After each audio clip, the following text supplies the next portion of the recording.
नमस्कार, सगरमाथा प्राइम समाचारमा स्वागत छ। म जयन्ती पुडासैनी। सबैभन्दा पहिले मुख्य समाचार। पार्टी एकता जोगाउने कसरतमा एमाले नेता, विगठित कार्यदलले दिएको 10 बुँदे सुझाव कार्यान्वयनमा जोड। क्रियाशील सदस्यको छानबिन टुङ्ग्याउन कङ्ग्रेसमा सकस, नेता घिमिरेमाथि हातपात गर्नेलाई कारबाही गर्न निर्देशन। जनमत अनुसार काम गर्ने मन्त्री चुन्न प्रधानमन्त्रीलाई सर्वसाधारणको आग्रह, देश र जनतालाई प्राथमिकतामा राख्न सुझाव। पश्चिमी युरोपमा बाढीको प्रकोप, ज्यान गुमाउनेको संख्या 125 पुग्यो, 1300 बढी बेपत्ता, उद्धार कार्य जारी। र नेपाली टोलीले फिलिपिन्समा हुने एसियन सिनियर महिला भलिबल च्याम्पियनसिप खेल्न नपाउने, कोरोना प्रभाव मुख्य कारण।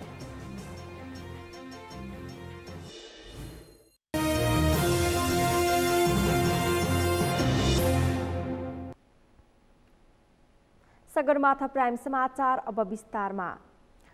नेकपा एमालेका नेताहरूले पार्टीलाई एकताबद्ध बनाउन ध्यान केन्द्रित गर्ने प्रतिबद्धता व्यक्त गरेका छन्। आज बिहान सिंहदरबार स्थित एमाले संसदीय दलको कार्यालयमा बसेको विगठित एमाले कार्यदलका सदस्यहरूको बैठकले पार्टी एकतामा ध्यान केन्द्रित गर्ने निर्णय गरेको हो। एक रिपोर्ट। एमालेको विगठित पार्टी एकता कार्यदलका सदस्यहरू पार्टीलाई एकताबद्ध बनाउन सम्पूर्ण ध्यान केन्द्रित गर्ने निष्कर्षमा पुगेका छन्।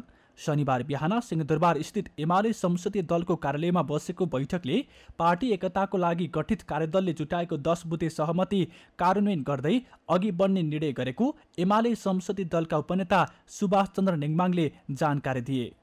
आज हामी एमाले स्थायी कमिटीका नेताहरू, एमालेका साथीभाइहरू, केही साथीभाइहरू अनौपचारिक रूपमा बसेका थियौँ। हामी सबैको चिन्ता भनेको कम्युनिस्ट आन्दोलनको एकता, एमाले पार्टीलाई एकताबद्ध बनाउने र देशको लोकतान्त्रिक आन्दोलन जो अहिले अलिअलि त्यसमा पनि अन्यल र चिन्ता बढेको देखिएको छ, त्यो लोकतान्त्रिक आन्दोलनलाई सशक्त बनाउनु, यही कुराबाट उत्प्रेरित भएर हामी छलफल गर्न बसेका थियौँ। पार्टी एकताले जोगाउन समितिका नेताहरूबीच अनौपचारिक छलफललाई अघि बढाइएको पार्टीका सचिव गोकर्ण विष्टले बताए। स्थायी कमिटीका सदस्यहरूको बीचमा यो अनौपचारिक भेटघाट हो। कार्यदलले गरेको 10 बुँदे सहमतिलाई आधार बनाएर कसरी पार्टीको एकतालाई जोगाउने भन्ने सन्दर्भमा हामीले भेटघाट गरेका हौँ, अनौपचारिक संवाद गरेका हौँ। हामी सबैको गम्भीर सरोकार भनेको पार्टी एकतालाई जोगाउने हो, होइन यो विगतका सबै कुरातिर म फर्कन चाहँदैन। हामीले भावी दिनमा 10 बुँदे सहमतिलाई आधार बनाएर कसरी पार्टी एकतालाई जोगाउने, यो सन्दर्भमा हामीले कसरी जिम्मेवारपूर्ण भूमिका निर्वाह गर्ने भन्ने सन्दर्भमै हाम्रो चासो, त्यो सरोकारसँग जोडेर हामीले अनौपचारिक भेटघाट गरेका हौँ। शुक्रबार अध्यक्ष ओली पक्षका नेताहरूको मात्रै उपस्थितिमा बसेको एमाले स्थायी समिति बैठक र संसदीय दलको बैठकले पार्टी एकताको लागि गठित कार्यदलले तयार पारेको 10 बुँदे सहमति अनुमोदन गर्दै सृजनात्मक र रचनात्मक ढङ्गले त्यसलाई कार्यान्वयन गर्दै लैजाने निर्णय गरेको थियो। बालकोटबाट निवर्तमान प्रधानमन्त्री नेपाल पक्षमाथि जाइ लागेपछि फेरि चिसिएको एमालेको पार्टी एकता जोगाउन नेताहरूको यो कसरतले कतिको नतिजा दिनेछ हेर्न बाँकी नै छ। क्रियाशील सदस्यता छानबिन समिति सदस्य श्याम घिमिरेमाथि हातपात गर्नेलाई कारबाही गर्न कङ्ग्रेसले निर्देशन दिएको छ। आज बसेको कङ्ग्रेस पदाधिकारी बैठकले नेता घिमिरेमाथि आक्रमण गर्ने सिन्धुपाल्चोकका नेताहरूलाई कारबाही गर्न अनुशासन समितिलाई निर्देशन दिएको हो। अनुशासन समितिले आक्रमणमा संलग्नलाई स्पष्टीकरण सोधेर आवश्यक कारबाही गर्ने जनाएको छ। अमृतराज काफ्लेको रिपोर्ट।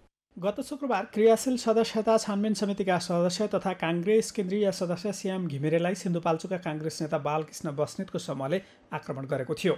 क्रियाशील सदस्यता छानबिनका बारेमा कुरा गर्न भन्दै बाहिर बोलाएर बस्नेतको समूहले उनीमाथि आक्रमण गरेको थियो। सिन्धुपाल्चोकबाट पार्टीको समायोजनका नाममा पठाइएको क्रियाशील सदस्यताका बारेमा विवाद उत्पन्न भएपछि त्यसले आक्रमणको रूप लिएको जनाइएको छ। काङ्ग्रेसको पदाधिकारी बैठकले केन्द्रीय सदस्य तथा क्रियाशील सदस्यता छानबिन समितिका सदस्य घिमिरेमाथि आक्रमण गर्नेलाई कारबाही गर्न निर्देशन दिएको छ। सिन्धुपाल्चोकका केही व्यक्तिहरू पुगेर पार्टीका केन्द्रीय सदस्य एवं क्रियाशील सदस्यता छानबिन समितिका सदस्य श्री श्याम घिमिरेमाथि हातपात गरेको विवरण यहाँहरूलाई जानकारी नै छ। आजको बैठकले सभापतिको सभापतित्वमा बसेको बैठक जसमा वरिष्ठ नेता रामचन्द्र पौडेल, अर्का नेता कृष्णप्रसाद सिटौला एवं पार्टीका सबै पदाधिकारीहरूको उपस्थिति थियो। सो बैठकले क्रियाशील सदस्यता छानबिन समितिले निर्णय गरेर ल्याएको पत्र बमोजिम नेपाली काङ्ग्रेस सिन्धुपाल्चोक जिल्ला क्षेत्र नम्बर 1 का सभापति बालकृष्ण बस्नेत एवं आक्रमणको घटनामा संलग्न भएका व्यक्तिहरू उप 24 घण्टाभित्र स्पष्टीकरण काटेर 3 दिनभित्र सङ्गठनको अनुशासनको कारबाही गर्नका लागि सभापति शेरबहादुर देउवाले पार्टीको अनुशासन समितिलाई निर्देशन दिनुभएको छ। आक्रमणमा संलग्न बालकृष्ण बस्नेत सहित घटनामा संलग्न भएका व्यक्तिहरू उप 24 घण्टाभित्र स्पष्टीकरण पत्र काटेर 3 दिनभित्र सङ्गठनको अनुशासनको कारबाही गर्नका लागि काङ्ग्रेसले निर्देशन दिएको छ। पदाधिकारी बैठकले कारबाहीको प्रक्रिया सुरु गर्न अनुशासन समितिका संयोजक भीष्म आङदेम्बेलाई जिम्मा दिने निर्णय समेत गरेको छ। नेपाली काङ्ग्रेस पार्टी 14औं महाधिवेशन तयारीको क्रममा छ र एउटा जीवन्त राजनीतिक दलले महाधिवेशन तयारी गरिरहँदै गर्दा विभिन्न प्रक्रियाहरू विधिसम्मत प्रक्रियाहरू गरिरहँदै गर्दा सबैले संयमतापूर्वक त्यो प्रक्रियालाई आत्मसात गर्न र क्रियाशील सदस्यता छानबिन समितिलाई सहयोग गर्न पार्टीको निर्वाचन समिति लगायतका सबै तहलाई समितिलाई सहयोग गर्न जरुरी छ। कसैले पनि संयमताभन्दा बाहिर गएर अराजकता प्रदर्शन गर्दै गर्दा पार्टीले त्यसलाई स्वीकार्य रूपमा कहिले पनि ग्रहण गर्न सक्दैन र यो प्रकारको अराजक गतिविधि अस्वीकार्य छ र अनुशासनहीन गतिविधिलाई पार्टीले कारबाही गर्दछ। आजको बैठकले सर्वसम्मतिले यो विषयलाई अगाडि बढाएको छ। काङ्ग्रेसको आगामी महाधिवेशन भदौ 16 देखि 19 गतेसम्म काठमाडौँमा गर्ने निर्णय भइसकेको छ। महाधिवेशनको कार्यतालिका अनुसार साउन 12 गतेदेखि वडा अधिवेशन सुरु हुँदैछ। तर क्रियाशील सदस्यता विवादको विषय नटुङ्गिएका कारण कार्यतालिका प्रभावित हुन सक्ने आशंका समेत उत्पन्न भएको छ। सदस्यता छानबिन समितिले काम अन्तिमतिर पुर्याएको दावी गरेको छ। 12 र 70को क्रियाशील सदस्यताको विवाद भने समाधान भइसकेको छैन।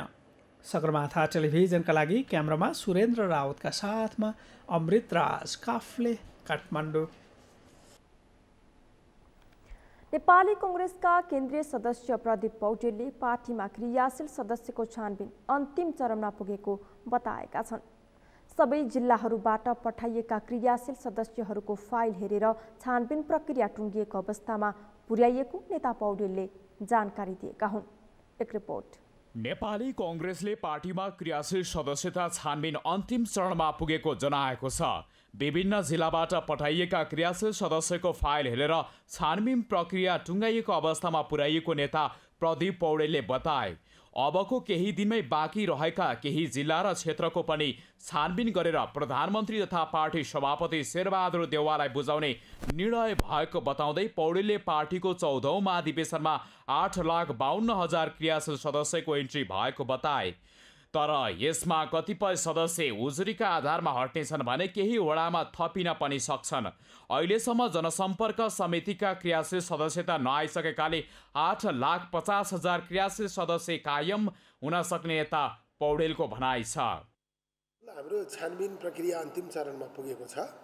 हामीले चाहिँ यो 75 जिल्ला को फाइललाई हेरेर छानबिन प्रक्रिया टुङ्ग्याएको स्थितिमा छ। अब त्यसको चाहिँ अन्तिम रूप दिन केही जिल्लाहरूमा केही क्षेत्रहरूमा बाँकी छ। त्यो हामी एकदमै छिट्टै गरिसक्छौँ। अब हामी चाहिँ हाम्रो क्रियाशील सदस्यता सम्बन्धी हाम्रो चाहिँ प्रतिवेदन बुझिदिनका निम्ति सभापतिलाई आग्रह गरिरहेका छौँ। सभापतिजीले समय दिनुभएपछि, सम्माननीय प्रधानमन्त्री हाम्रो पार्टी सभापतिले समय दिनुभएपछि हामीले हाम्रो प्रतिवेदन उहाँ समक्ष बुझाउँछौँ। क्रियाशील सदस्यता प्रारम्भिक मतदाता नियमावली भएकाले यो टुङ्गाएपछि धेरै काम सकिने र महाधिवेशनको काम चलिरहने नेता पौडेलले बताए। क्रियाशील सदस्यका लागि अधिकांश विषय सहमतिमै टुङ्गिसकेको र यसबाट नटुङ्गाएकालाई मापदण्डबाट टुङ्ग्याउने बताउँदै नेता पौडेलले मर्यादा उल्लङ्घन गरेर असहमति जनाउने विषयलाई कडाइको साथ रोक्नुपर्ने बताए। यसमा चाहिँ हाम्रो 8,52,000 क्रियाशील सदस्यता इन्ट्री भएको हो। त्यो इन्ट्री भएका मध्येमा कतिपय उजुरीका आधारमा हट्न सक्छन्, कतिपय वडाहरूमा थपिन पनि सक्छ र जनसम्पर्क समितिको क्रियाशील सदस्यता आइसकेको छैन। यसो गर्दा झन्डै 8,50,000 नै हाम्रो कायम हुन सक्छ। नयाँ र पुरानो गरेर 8,50,000 क्रियाशील सदस्यता यो पटकको महाधिवेशनमा कायम हुने स्थिति देखिन्छ। अब हाम्रो चाहिँ पुरानो कार्यतालिका केही फेरबदल हुन सक्छ। हामीले चाहिँ सभापतिलाई बुझाउने समय हाम्रो कार्यतालिकामा जुन उल्लेख छ त्यो कटिसकेको छ, त्यसैले हामीले केही थप समय लिएको स्थिति छ। सहमति र मापदण्ड दुवैबाट नटुङ्गाएकाले पदाधिकारीहरूमा पठाइएको र यसलाई नेताहरूमा पठाउने वडाको संख्या 70 भन्दा बढी रहेको नेता पौडेलको भनाइ छ। 2/3 मतसहित प्रधानमन्त्री बनेका केपी शर्मा ओली आफ्नै पार्टीको विवादबाट उत्पन्न परिस्थितिले सत्ताच्युत भएपछि अहिले नेपाली कांग्रेसका सभापति शेरबहादुर देउवाले सरकारको नेतृत्व गरेका छन्। जनताले स्थायी सरकारको जनमत दिए पनि नेताहरूको राजनीतिक खिच्वातानीले पूर्वाकार विकासको काम ओझेलमा परेको भन्दै आम सर्वसाधारणले जनअपेक्षा अनुसार काम गर्न सरकारलाई सुझाव दिएका छन्। समीर जोशीको रिपोर्ट। अस्थिर राजनीतिक घटनाक्रमबाट आजित भएका नेपाली जनताले स्थायी सरकारको परिकल्पना गर्दै वाम गठबन्धनलाई सरकारको नेतृत्व गर्ने जिम्मेवारी दिए। जनताको चाहना अनुसार दुई कम्युनिस्ट दल नेकपा एमाले र माओवादी केन्द्र पार्टी एकता पनि भयो। जनमत अनुसार नै 2/3 मतसहितको सरकारको नेतृत्व गर्ने अवसर केपी शर्मा ओलीले पाए, तर आन्तरिक खिचातानीले उनले आफूले पाएको मतको सदुपयोग गरेनन्। 5 वर्षीय कार्यकाल सम्हाल्न नसकेर उनी 3.5 वर्षकै अवधिमा सत्ताच्युत भए। पछिल्ला दशकमा व्यवस्था बदलियो, समाज बदलियो, राजनीतिक परिवर्तन भयो, तर राजनीतिक नेताको संस्कार भने कहिल्यै बदलिएन। राजनीतिक दलका नेता जनताको प्रतिनिधि भएर काम गर्नुको साटो आफ्नो पद प्राप्तिकै लागि लडिरहे, जसले आम सर्वसाधारणमा राजनीतिप्रति नै वितृष्णा जाग्न थालेको छ। नेपालमा 5औं पटक प्रधानमन्त्री बनेका कांग्रेस सभापति शेरबहादुर देउवाले बालकृष्ण खाँड, जनार्दन शर्मा, ज्ञानेन्द्र बहादुर कार्की र पम्फा भूषाल सहितको मन्त्री परिषद गठन गरेका छन्। सर्वसाधारणले देउवालाई जनताको काम गर्ने मन्त्रीलाई जिम्मेवारी दिन सुझाव दिएका छन्। जुन हाम्रो केपी ओली प्रधानमन्त्रीज्यूले, निवर्तमान प्रधानमन्त्रीज्यूले चाहिँ तपाईँको अध्यादेशबाट जुन मुलुकहरू चलाउने कोसिस गर्नुभयो नि, त्यो चाहिँ नगर्दै हुन्थ्यो। अब अहिलेको वर्तमान प्रधानमन्त्रीले चाहिँ अब जनजीविकाको सवालमा चाहिँ अलिकति सतर्क भएर सचेत भएर जनतालाई कसरी हुन्छ राहत पुर्याउने काम चाहिँ गर्नु पर्यो। जनताको लागि शेरबहादुर देउवाले अब यो पहिला चाहिँ जो यो कोभिडको चाहिँ जो भ्याक्सिन व्यवस्था गर्नुपर्छ। अर्को कुरो चाहिँ जो जनजीविकाको सवालमा केही अब काम रोजगारको सिर्जना गर्नुपर्छ र निरीह जनताहरूलाई चाहिँ जो अब राहतको व्यवस्था गर्नुपर्छ। र अहिलेको शेरबहादुर देउवाले चाहिँ के गर्नुपर्छ भने जस्तै विश्व महामारीको रूपमा फैलिएको कोभिडलाई रोकथाम गर्नको लागि कोभिडको भ्याक्सिनको लागि चाहिँ आम नेपाली जनतालाई सहज रूपमा चाहिँ उपलब्ध गराउनुपर्छ र हिजोका दिनमा जुन व्यथितिहरू भएका थिए, जुन गलत कामहरू भएका थिए, ती गलत कामहरूको चाहिँ एक गरेर सही मार्गबाट चाहिँ ती कामहरूलाई चाहिँ अगाडि बढाउन सकेको खण्डमा चाहिँ यो सरकार पक्कै पनि सफल रहनेछ र नेपाली जनतालाई चाहिँ अहिले धेरै ठुलो कुरा केही पनि चाहिँदैन।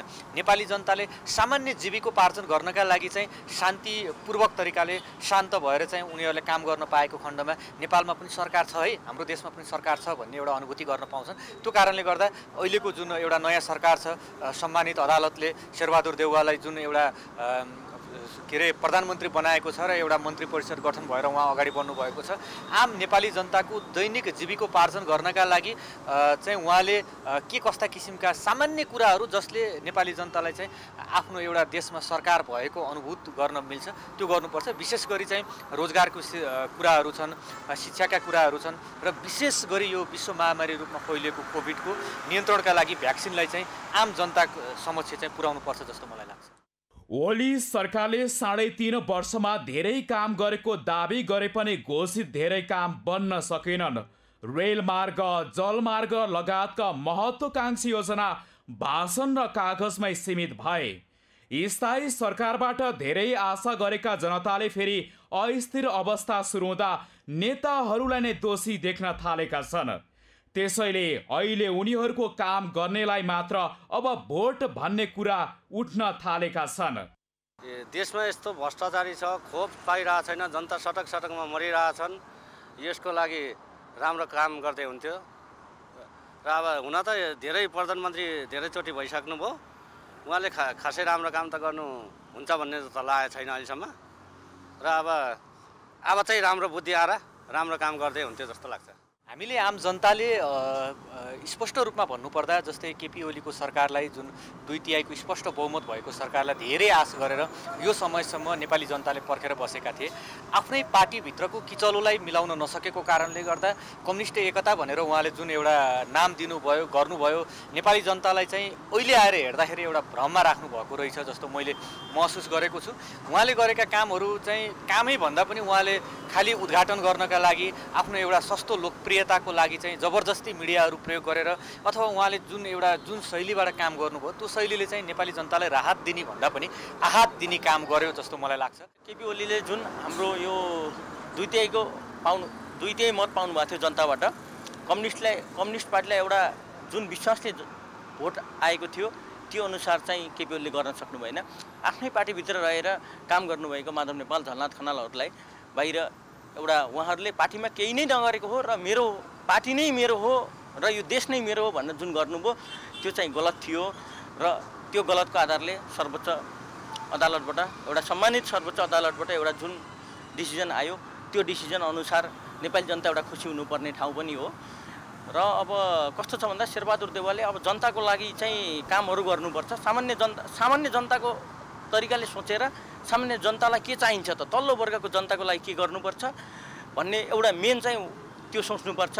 र विश्व महामारीको रूपमा फैलिएको कोभिड छ, यसलाई नियन्त्रण गर्न नेपालमा भ्याक्सिनहरू ल्याउने र यसलाई नियन्त्रण गर्ने उहाँबाट गर्नुपर्छ। विश्वका धेरै देशहरूले गरिसकेको अवस्था छ, यो कुरामा पछि हट्नु शेरबहादुर देउवा हुँदैन र जनताले एउटा सरकार भएको राहत अथवा राहतको अनुभूति गर्न पाउन्। यति बेला विश्व कोरोना भाइरस विरुद्धको महामारीसँग जुधिरहेको छ। यो अवस्थामा वर्तमान सरकारले कोरोना कहरले थलिएका नेपालीको जीवनस्तर उकास्ने रणनीतिसहित जनमुखी काम गर्न आवश्यक छ। सगरमाथा टेलिभिजनका लागि क्यामेरामा सुरेन्द्र राउतका साथ समीर जोशी, काठमाडौँ। सगरमाथा प्राइम समाचारमा एकैछिन विश्रामपछि निषेधाज्ञा खुकुलो भएसँगै स्वास्थ्य मापदण्डको चरम उल्लङ्घन, सर्वत्र भिडभाड बढ्यो, कोरोना संक्रमणको जोखिम उच्च। पश्चिमी युरोपमा बाढीको प्रकोप, ज्यान गुमाउनेको संख्या 125 पुग्यो, 1300 बढी बेपत्ता, उद्धार कार्य जारी। र नेपाली राष्ट्रिय महिला भलिबल टिमले फिलिपिन्समा हुने एसियन सिनियर महिला भलिबल च्याम्पियनसिप खेल्न नपाउने, कोरोना प्रभाव मुख्य कारण।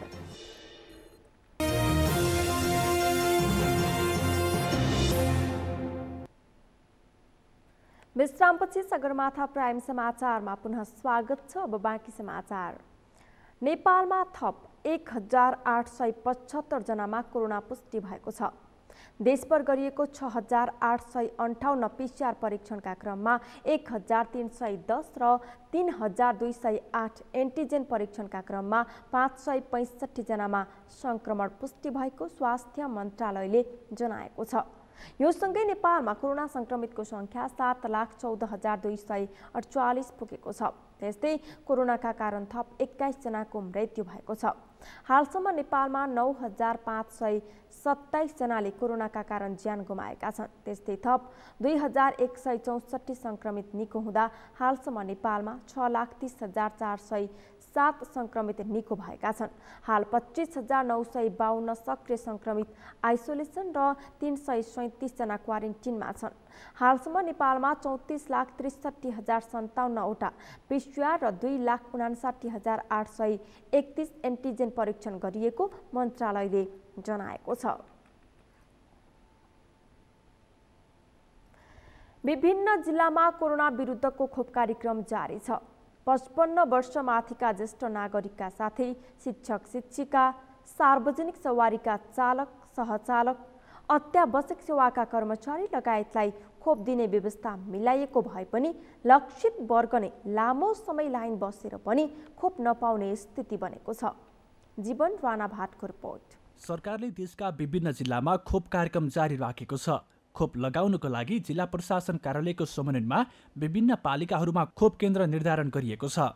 अमेरिकाबाट र चीनबाट प्राप्त कोरोना विरुद्धको खोप लगाउन सरकारले खोप केन्द्र निर्धारण गरे पनि लक्षित वर्ग नै लामो समय लाइन बस्दा खोप नपाएको भन्दै आक्रोशित बनेका छन्। यसपटक 55 वर्ष माथिका ज्येष्ठ नागरिकका साथै शिक्षक, शिक्षिका, सार्वजनिक सवारीका चालक, सहचालक, त्यसैगरी अत्यावश्यक सेवाका कर्मचारी लगायतलाई खोप दिने व्यवस्था मिलाएको छ। योजना बमोजिम ललितपुरमा विभिन्न केन्द्र तोकेर खोप लगाउने व्यवस्था मिलाइएको छ। तर खोप केन्द्रको अवस्था भने अस्त-व्यस्त बनेको छ। अनावश्यक भिड र लक्षित वर्गभन्दा बाहिरका लागि खोप दिनुपर्ने बाध्यता रहेको ललितपुर महानगरपालिका 4 का वडा स्वास्थ्य कार्यान्वयन समितिका कोषाध्यक्ष सुरेन्द्र केसीले बताए। जनस्वास्थ्य कार्यालय ललितपुरले चाहिँ उमेर समूह तोकिदिएको हुन्छ हैन, त्यो उमेर समूहभन्दा कम उमेरकाहरू जस्तो आफ्नो मान्छेहरू बोलाउने त्यस्तो गरेर चाहिँ त्यो भिडभाड भएको हो। अहिले चाहिँ हाम्रोमा चाहिँ यहाँ चाहिँ त्यस्तो खास केही छैन। त्यो जुन तोकेको उमेर समूह भन्दा कम उमेरकोलाई चाहिँ हामीले लाइनमा पनि राखेका छैनौँ। बिहान बस्नु भएको थियो त्यो हामीले सबै हटाइसक्यौँ। अहिले चाहिँ जुन तोकिदिएको छ सरकारले त्यो उमेर समूहकोहरू र त्यो बाहेक अरू छुट्नु भएको अगाडिको ज्येष्ठ नागरिकहरू उहाँहरूको लागि चाहिँ हामीले यो अहिले भ्याक्सिनको चाहिँ अहिले उहाँहरूको सुविधाको लागि चाहिँ भिडभाड कम गराएको छौँ। स्वास्थ्य तथा जनसङ्ख्या मन्त्रालयले भने भिडभाड नगरी खोप लगाउन आग्रह गरेको छ। खोप आपूर्ति भइरहेको जनाउँदै मन्त्रालयले सबै नागरिकलाई सहज रूपमा खोप उपलब्ध गराउने दाबी गर्दै आएको छ। यो लक्षित वर्गलाई हामीले खोप लगाउँदै जाँदाखेरि खोप लगाउने लक्षित वर्गमा हामीले लक्ष्य गरे अनुसारको लक्ष्य पूर्ति हुँदै गएपछि खोप हामीसँग आउने क्रम निरन्तर भइरहेको हुनाले अरू बाँकी रहेको उमेर समूहमा हामी क्रमशः उमेर समूह तलतिर झर्दै जान्छौँ। 50बाट हामी तलतिर 45 सम्म आउला, 40 सम्म आउला, 35 सम्म आउला, त्यसरी क्रमशः सबै उमेर समूहलाई खोप लगाउँछौँ। 18 वर्षभन्दा माथिको 72% जनसङ्ख्यालाई कोभिड-19 विरुद्धको खोप लगाइसक्नुपर्छ भन्ने प्राविधिक विश्लेषणका आधारमा योजनाहरू बनेको छ। त्यसै अनुसार कार्यक्रमहरू निरन्तर अगाडि बढ्छन्। यता कोरोना भाइरस विरुद्धको पेरोसेल खोपको पहिलो डोजको मौजुदा सकिएपछि काठमाडौँमा खोप कार्यक्रम स्थगित गरिएको छ। स्वास्थ्य निर्देशनालयका प्रमुख जनस्वास्थ्य प्रशासक बद्रीबहादुर खड्काले विज्ञप्ति जारी गर्दै मौजुदा खोप सकिएको र साउन 4 गतेको लागि लगाउने भनिएको खोप कार्यक्रम स्थगित गरिएको जनाएका छन्।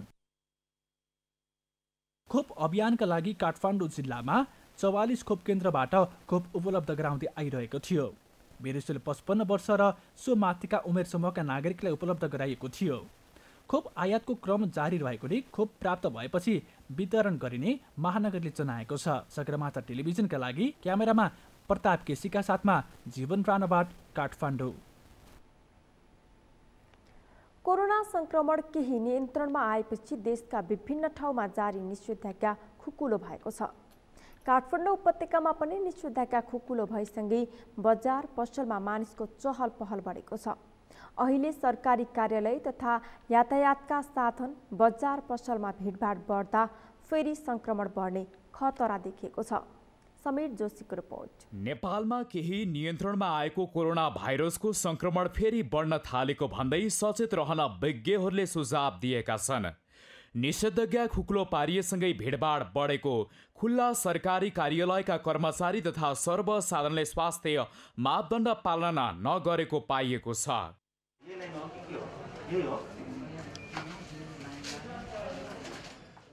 कोरोना भाइरस संक्रमणबाट बच्ने सबैभन्दा ठूलो उपाय भिडभाडमा नजाने र उच्च स्वास्थ्य मापदण्ड अपनाउने भएकाले त्यसतर्फ सचेत रहन स्वास्थ्य कर्मीहरूले सुझाव दिँदै आएका छन्।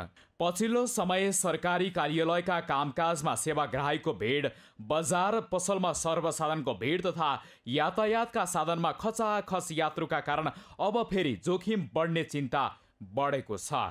जोखिम कायमै रहेको अवस्थामा सङ्क्रमण केही समय बढ्न सक्ने छ भन्ने हाम्रो विश्लेषण हो। हामीले त्यो विश्लेषण सुरुमै पनि गरिराखेका थियौँ र जुन नतिजामा पनि देखिराखिएको सङ्क्रमण बिस्तारै बढ्दै गरेको हामीले सुरुवाती चरणमा देखेका छौँ। अहिले पनि हामी सङ्क्रमणको एकदमै शून्य अवस्था अथवा एकदमै सुरक्षित अवस्थामा आइसकेका छैनौँ। अहिले पनि हामीले अस्पतालहरूमा हेऱ्यौँ भने सङ्क्रमितहरूको सङ्ख्या बढ्दै गएको, भर्ना हुनुपर्नेहरूको सङ्ख्या अलिकति बढी भएको देखिँदै गएको छ। हाम्रो व्यवहार नै सबैभन्दा बढी प्रभावकारी उपाय हो। जनस्वास्थ्य विज्ञले संक्रमण बढेसँगै तेस्रो लहरको कोरोना संक्रमण फैलन सक्ने चेतावनी दिए पनि त्यसको उचित पालना नहुँदा थप जोखिम बढ्ने आकलन गर्न थालिएको छ। यसतर्फ सबैले सचेत अपनाउन सरकारी अधिकारीहरूले आग्रह गर्दै आएका छन्। कोभिड-19 को सङ्क्रमणको जुन हामीले दोस्रो लहरको चुनौतीपूर्ण अवस्थाहरू भोगिरहेका थियौँ, बिस्तारै त्यो भोग्दै गएपछि केही समय हुँदै गएर हाम्रा व्यवहारहरूका कारणले अथवा एउटा समयक्रमका कारणले धेरै कारणहरूले सङ्क्रमणहरू कम हुँदै गएको अवस्था हो। त्यो कम हुँदै गएपछि सरकारले निषेधाज्ञालाई बिस्तारै कुलो बनाउँदै जनजीविकाका अरू पाटोलाई पनि सहज बनाउँदै जानुपर्छ भनेर अलि सहज बनाउँदै गइराखिएको अवस्था हो। तर बुझाइमा हाम्रो फरक के नहोस् भने सङ्क्रमण पुरै कम भइसकेको, जोखिम पुरै कम भइसकेको भन्ने चाहिँ पटक्कै होइन। जोखिम कायम हुँदाहुँदै अरू पाटोहरू, जनजीविका अरू पाटोहरूले पनि हामीलाई अलिकति तनाव दिने, हामीलाई अलिकति गाह्रो हुने, अलिकति समस्या हुने भएपछि सर्वसाधारणहरूबाट उच्च जोखिमको कुराहरूलाई ख्याल गरेर कोभिड सङ्क्रमण रोक्न भूमिका निर्वाह हुनेछ भन्ने अपेक्षासहित जनजीविकालाई सहज बनाइएको हो। कोरोना भाइरसको संक्रमणबाट बच्ने सबैभन्दा ठूलो उपाय नै भिडभाडबाट बच्नु हो। त्यसैले हामी सबैले भिडभाड सिर्जना हुने ठाउँमा जाँदा ध्यान दिनु र उच्च स्वास्थ्य सतर्कता अपनाउन जरुरी छ। रोगको पीडा झेल्नुभन्दा सचेतता अपनाउनु नै अहिलेको आवश्यकता हो। सगरमाथा टेलिभिजनका लागि क्यामेरामा सुरेन्द्र राउतका साथमा समीर जोशी, काठमाडौँ। बालबालिकाहरूलाई खोपको प्राथमिकतामा राखेर राज्यले खोज र खोप अभियानको सुरुवात गरेको छ। अभियान अन्तर्गत बर्दिया जिल्लालाई नेपालको 61औं जिल्लाको रूपमा पूर्ण खोप सुनिश्चित जिल्ला घोषणा गरिएको छ। बर्दियाबाट मुरली गोडियाको रिपोर्ट। बर्दिया जिल्लालाई पूर्ण खोप सुनिश्चित जिल्लाको रूपमा घोषणा गरिएको छ। नेपालमा 61औं र लुम्बिनी प्रदेशमा 11औं जिल्लाको रूपमा बर्दियालाई पूर्ण खोप सुनिश्चित जिल्ला घोषणा गरिएको हो। पूर्ण खोप सुनिश्चित जिल्ला घोषणा भएसँगै बर्दिया जिल्ला स्वास्थ्य, शिक्षा लगायत क्षेत्रमा नयाँ पहिचान तथा नयाँ शक्तिका रूपमा अगाडि बढेको स्थानीय जनप्रतिनिधिको भनाइरहेको छ। विशेष गरी बस्ती बस्तीसम्म पुगेर खोपबाट वञ्चित भएका बच्चाहरूको खोजी गर्दै र उनीहरूको पहिचान गरेर खोप दिने कार्य जुन गर्नुभयो, यो वास्तवमा निकै महत्त्वपूर्ण, कठिन र चुनौतीपूर्ण कार्य पनि थियो। जुन कुरा आज सम्पन्न भएको छ, यो सफलतामा हामी पुगेका छौँ। त्यसमा हामी गौरव गर्ने क्षणमा हामी छौँ। नयाँ आफ्नो पहिचान दिँदैछ, त्यो तपाईँ हामी सबैको सहकारी, तपाईँ हामी सबैको त्याग, समर्पण र लगानीले बर्दिया जिल्ला नयाँ शक्तिको रूपमा, बर्दिया जिल्ला नयाँ आफ्नो पहिचानको रूपमा, बर्दिया जिल्ला आफ्नो नयाँ सुन्दरताको रूपमा उदाइरहेको कुरा हामी देखिरहेका छौँ। त्यसकारण हामी स्वास्थ्य क्षेत्रमा, शिक्षा क्षेत्रमा, सामाजिक क्षेत्रमा गर्ने कार्यहरूले विशेष रूपले हाम्रो समाज परिवर्तनमा धेरै ठुलो योगदान दिएको छ। बर्दिया जिल्ला थारूहरूको बाहुल्य भएको जिल्ला हो। मधेसी, मुस्लिम, जनजाति बसोबास भएको बस्तीहरूमा यस्तो अभियान पुग्दा स्थानीय खुसी भएका छन्। अभियान सफल हुनु राम्रो भएको, तर यसको दिगोपनातर्फ ध्यान दिन आवश्यक रहेको छ। सरकारको राष्ट्रिय अभिलाषा छ, सुखी नेपाली समृद्ध नेपाल बनाउने राष्ट्रिय अभिलाषा छ। यो अभिलाषालाई परिपूर्ति गर्नका लागि हामी हरेक ठाउँबाट आफ्नो तर्फबाट हर तरिकाको मेहनतहरू, हर तरिकाको कसरतहरू आइरहेका छौँ। र जब देशका नागरिकहरू, जब देशका बालबालिकाहरू, जब देशका युवाहरू स्वस्थ हुन सकिँदैन, निरोगी हुन सकिँदैन, तब सुखी नेपाली समृद्ध नेपालको कुरा व्यवहार सम्भव हुँदैन। त्यसकारणले गर्दा आजको यो पूर्ण खोपयुक्त जिल्ला बनाउने यो कुराले के तय गरेको छ, के निर्देश गरेको छ भने नेपाल सुखी नेपाली र समृद्ध नेपालको देश पूर्ण रूपमा बन्छ भन्ने कुराको एउटा आधार एउटा मेरुदण्ड। पूर्ण खोप सुनिश्चितता गर्ने निर्देशिका अनुसार 16 देखि 23 महिनासम्मका सम्पूर्ण बालबालिकालाई 15 महिनाभित्र पाउनुपर्ने सबै खोप प्रदान गरिएको छ। जन्मेदेखि 15 महिनाको बालबालिकाको संख्या 9338 र 16 महिनादेखि 23 महिना उमेर समूहका बालबालिकाको संख्या 5670 रहेको छ। आजको मितिमा हामीले अहिलेसम्म यो बर्देलाई घोषणा गर्यौँ। बाँके र कपिलवस्ती घोषणा भइसकेको छ। रुकुम पूर्व पनि अन्तिम चरणमा छ, घोषणा गर्न मात्रै बाँकी छ। त्यसपछि हामीले हाम्रो प्रदेश नै अब साउन महिनातिर हामीले घोषणा गर्न सक्नेसम्म पुग्छौँ। यो एउटा ठुलो उपलब्धि हो र सुनिश्चितता हामीले 16 महिनादेखि 23 महिनाको बच्चाहरूको गऱ्यौँ। त्यसैले तिनलाई निरन्तर खोप दिनलाई हाम्रो योजना चाहिन्छ।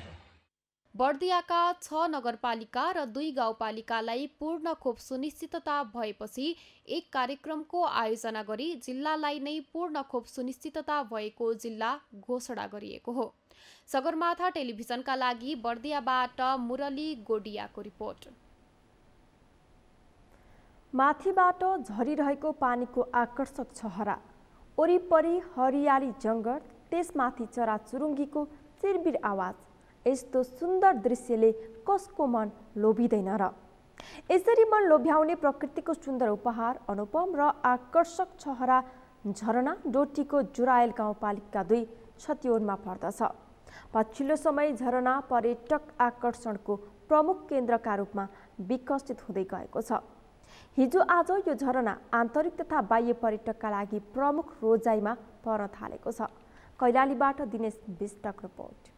डोटीको जोरायल गाउँपालिका 2 छतिवन स्थित झरना हेर्नको लागि सुदूरपश्चिमको अस्थायी मुकाम धनगढी लगायतका सहरबाट सयौं मानिसहरू पुग्ने गरेका छन्।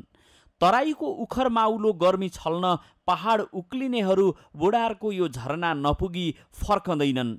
जिल्लाभित्रकै मात्रै नभएर अहिले यो झरनामा रमाउनको लागि सुदूरपश्चिम प्रदेशभरिकै नागरिक आउने गरेका छन्। कोभिड-19 जोखिम घटेसँगै अहिले सो झरनामा रमाउन तथा अवलोकनको लागि आउने पर्यटकको संख्या दिनहुँ बढ्दै जान थालेको छ। पर्यटक आउन थालेपछि पुरै छहरा क्षेत्र रमणीय बन्दै गएको छ। छहरा अवलोकन तथा भ्रमणको लागि अहिले कैलाली, कञ्चनपुर, डडेलधुरा, डोटी लगायतका क्षेत्रका स्थानीयवासी आउन थालेपछि भिड बढ्न थालेको छ। बाटो अलि उ छ हैन, यता तलतिर, अनि यो लाइक यो फोहोरहरू धेरै भयो क्या, त्यस्तोसम्म फोहोरहरू नभइदिएको अलि राम्रो हुन्थ्यो। अनि लाइक ड्यामहरू पनि ठिक छ हैन, अरू त सबै ठिक छ दाइ। नर्मली नेचरले हुनुपर्ने कुरा सब नेचर तपाईँ यसो हैन। मलाई यो झरना छ भन्ने पनि थाहा छैन, म फर्स्ट टाइम आयो हैन। भाइहरू आइसकेको रहेछ हैन, मेरो भाइहरू, अनि त्यसैले फ्रेस हुन मात्र आयो क्या। विगतमा खासै नाम नसुनेको यो झरनाको नाम अहिले सामाजिक सञ्जालका कारण सबैको मुखमा झुन्डिँदै गएको छ। नाम मात्रै सुनेका र झरनाको तस्बिर मात्रै देखेका नागरिक पनि अहिले यो झरनासम्म पुग्ने गरेका छन्। कैलालीको धनगढी, अत्तरिया तथा कञ्चनपुरबाट करिब 3-4 घण्टाको गाडी यात्रामा पुगिने यो झरनामा प्राय कैलाली र कञ्चनपुरका नागरिक बढी आउने गरेका छन्। झरनाले पर्यटन प्रवर्धनमा निकै भूमिका खेले पनि केही व्यवस्थापनमा कमी देखिएको पर्यटकहरू बताउँछन्। झरना यहाँ देख्न सक्नुहुन्छ, बोर्डरदेखि नजिकै रहेको झरना छ। आन्तरिक पर्यटकहरू पनि आउनु भएको छ र यो ठाउँ वास्तवमै अझै पनि प्रचार प्रसारको अभावमा छ जस्तो लाग्छ मलाई। र यहाँसम्म आउने बाटो तपाईँले देख्न सक्नुहुन्छ, सानो सानो गाडीहरू, मोटरसाइकलहरू लिएर मान्छेहरू आइराखेको छ। बाटोघाटो अलिकति मात्रै मर्मत गरिदिने हो भने यहाँसम्म आउनलाई एकदम सहज छ। मौसम पनि एकदमै कुल छ यहाँ। र अघि पनि भने मैले प्रचार प्रसार यसको व्यापक गर्नु जरुरी छ र स्थानीय पालिकालाई चाहिँ यहाँसम्म आउने बाटो र यहाँसम्म आउने सूचनाहरू सहज पारिदिनुभयो भने यो ठाउँले सुदूरपश्चिमलाई नै चिनाउन मद्दत गर्छ। डोटीको जोरायल गाउँपालिका 2 छतिवनमा स्थित यो झरनाले पर्यटन प्रवर्धनमा निकै भूमिका खेले पनि भौतिक पूर्वाधार लगायतको विकासमा केही कमी हुँदा झरनाबाट लिनुपर्ने लाभ स्थानीय तहले लिन सकेका छैनन्। निजी क्षेत्रसँग सहकार्य गर्दै पर्यटकीय क्षेत्र सो झरनालाई व्यवस्थित बनाउन सके आर्थिक विकासमा पनि निकै टेवा पुग्ने थियो कि। सगरमाथा टेलिभिजनको लागि कैलालीबाट दिनेश विष्टको रिपोर्ट। सगरमाथा प्राइम समाचारमा एकैछिन विश्रामपछि पश्चिमी युरोपमा बाढीको प्रकोप ज्यान गुमाउनेको संख्या 125 पुग्यो। 1300 बढी बेपत्ता, उद्धार कार्य जारी। र नेपाली राष्ट्रिय महिला भलिबल टिमले फिलिपिन्समा हुने एसियन सिनियर महिला भलिबल च्याम्पियनसिप खेल्न नपाउने, कोरोना प्रभाव मुख्य कारण।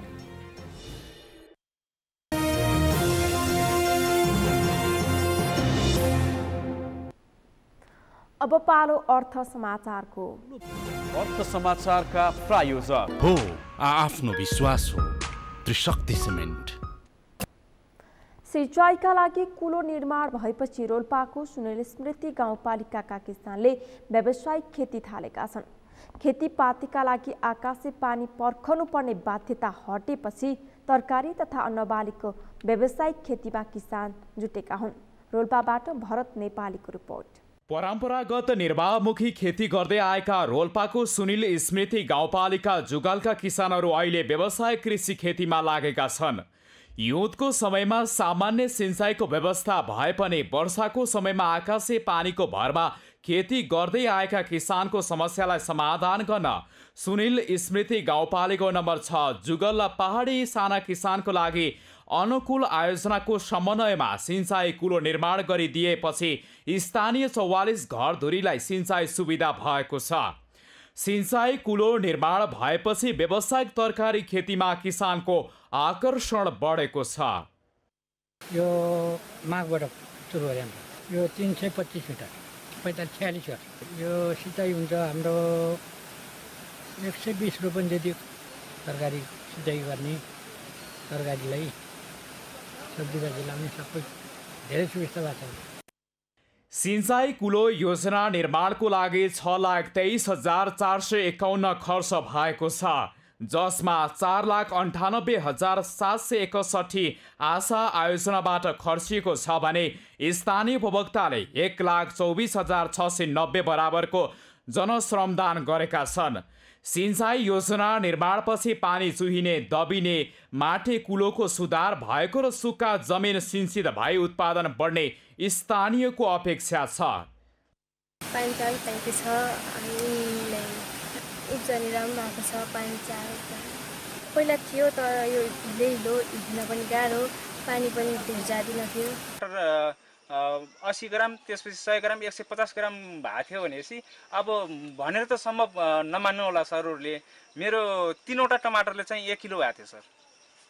मैले लगभग 5-6 रोपनी जति क्षेत्रमा गरिरहेको छु सर। लगभग 4-5 रोपनीमा मकै लगाएको छु। आफूले के अरे आफ्नो जनशक्तिले पनि नभ्याउने भएको हुनाले गर्दाखेरि अलिक यसमा समस्या भएको हुनाले अरूमा मकै र अरूमा के अरे 4-5 रोपनीमा चाहिँ तरकारी खेती गर्दै आएको। सुनिल स्मृति गाउँपालिकाको 4 वडासँगको समन्वयमा पहाडी साना किसानलाई अनुकूल हुने गरी सिंचाई कुलो, रिचार्ज पोखरी, टनेल, खानेपानी निर्माण गरिएको छ। कुलो अनि सिंचाई पोखरी अनि कृषि सम्बन्धी नै काम भइरहेछ सर। अनि खानेपानीका मुहानहरू संरक्षण अनि तिनीमा अनि जलाधार सम्बन्धी नै त्यो बाटो बाहेक त्यो हुन्छ नि त्योमा काम गर्दै आइरहेछ सर। सुनिल स्मृतिको 4वटा वडामा छ। घोडागाउँ 1 नम्बर 2 नम्बर 1 नम्बर अनि खुङ्रीको 2 नम्बर अनि हाम्रो 5 र 6 नम्बरमा छ। रोल्पामा निर्वाहमुखी उत्पादन प्रणालीलाई व्यावसायिक बनाउन स्थानीय सरकार र विभिन्न सङ्घ संस्थाको सकारात्मक सहकार्यका कारण किसानहरू आधुनिक कृषि प्रणालीतर्फ आकर्षित हुन थालेका छन्। सगरमाथा टेलिभिजनका लागि पाल्पाबाट भरत नेपालीको रिपोर्ट। समाचारको अन्त्यमा मुख्य समाचार फेरि एकपटक। पार्टीलाई एकताबाट जोगाउने कसरतमा एमाले नेता विघटित कार्यदलले दिएको 10 बुँदे सुझाव कार्यान्वयनमा जोड।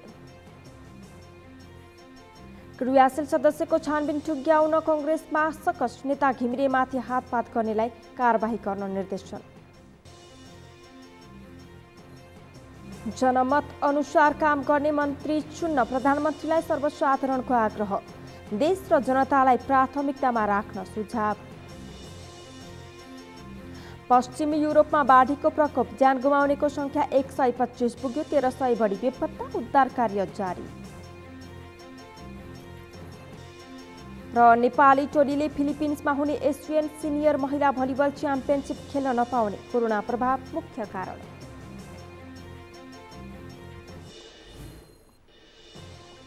हौस् त सगरमाथा प्राइम समाचार अहिलेलाई सकियो। तपाईँ समाचार बुलेटिनका साथै सगरमाथा टेलिभिजनका सम्पूर्ण कार्यक्रम www.sagarmatha.tv मा पनि पढ्न र हेर्न सक्नुहुनेछ। साथै युट्युबमा youtube.com/sagarmatha.tv नेपालमा हेर्न सक्नुहुनेछ। तपाईँ हामीलाई फेसबुकमा पनि facebook.com/stv नेपालमा फलो गर्न सक्नुहुनेछ। समाचारको शिखर, नेपालको गौरव, नेपालको पहिलो न्युज च्यानल सगरमाथा टेलिभिजन हेर्दै गर्नुहोला। नमस्कार।